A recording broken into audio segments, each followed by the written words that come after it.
I'm Mitchell, here with Jay, Miss Transgender 2015. Jay, how do you feel? I think it's calmed down, like at the start it was a whirlwind to, of course, get the crown and everything. There's pros and cons to a trans pageant because we're sort of segregating ourselves from just the general everyday life.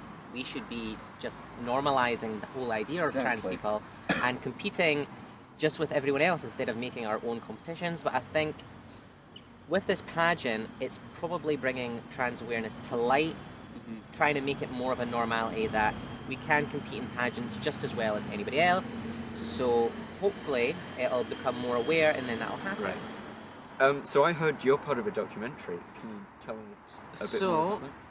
The documentary is following 3 girls. It's basically how they transition. So girls who, like myself, who's extremely early on, to girls who are mid-stage and girls who are further on, and then following also within the pageant as like a sort of like a central point. What advice would you give to young LGBT people or trans people specifically?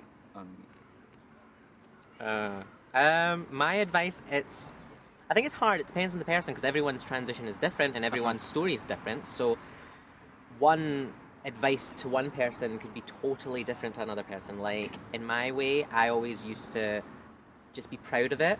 Yeah. Like I think that when it comes to bullying and things like that, people see your weaknesses and they catch your weaknesses and then that's what they pick on. So what do you want to do now that you've got this title? What's next? I probably have to say is I just want to make things.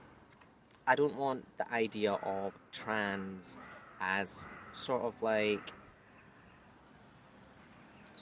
a thing to be gawked at or a fetish or something like that. I want it to just be a normality. Like I don't want.